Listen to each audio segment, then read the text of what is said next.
네, 지난 5월이었죠. 군사 정찰 위성 발사에 실패했던 북한이 모레 0시부터 일주일 뒤인 31일 0시 사이에 인공위성을 발사하겠다라고 일본 정부에 통보했습니다. 위성의 궤적이 일본으로 가기 때문에 일본에 통보를 한 것입니다.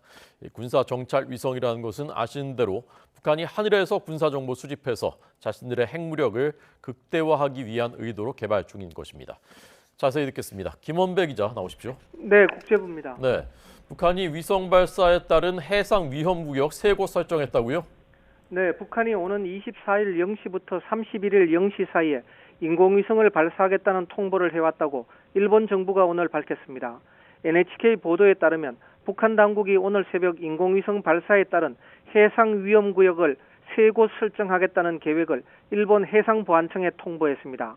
북한이 통보한 위험 구역은 위성 발사장이 있는 평안북도 동창리에서 남쪽으로 400km에서 490km 사이의 서해상과 동창리에서 남쪽으로 630km에서 720km 사이의 서해상입니다.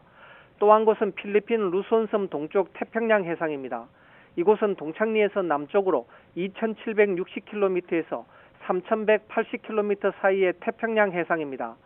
NHK는 북한의 이번 위성 발사가 성공할 경우 로켓이 일본 오키나와현 사키시마 제도 부근 상공을 통과할 것으로 보인다고 전했습니다. 북한은 올해 5월 실패한 위성 발사에서도 이번과 같은 해역을 사전에 제시했다고 NHK는 전했습니다. 교도통신은 북한의 이번 통보가 지난 5월 발사에 실패한 군사 정찰 위성의 재발사를 위한 것으로 보인다고 전했습니다. 앞서 북한은 5월 29일에도 일본 해상보안청에 비슷한 내용을 통보한 뒤 같은 달 31일 군사 정찰 위성을 발사했으나 실패했습니다. 기시다 후미오 일본 총리는 북한의 이번 통보 소식을 보고받고 정보 수집에 만전을 기할 것과 한미 양국과 협력해 북한이 발사를 중단하도록 촉구할 것을 지시한 것으로 전해졌습니다. 일본 해상보안청도 항행 경보를 내리고 선박에 주의를 당부했습니다. 네, 자 이에 대한 미 국방부의 반응이 나왔다고요? 네, 북한이 인공위성 발사를 통보한 데 대해 미국은 북한 도발에 맞서 동맹국과 함께 하겠다는 입장에 변함이 없다고 밝혔습니다. 미 국방부는 북한의 인공위성 발사 계획에 대한 입장을 묻는 YTN 서면 질의에 오스틴 국방장관이 지난 6월 북한 위협에 대한 입장을 밝혔다며 우리의 입장은 그때와 달라지지 않았다고 말했습니다.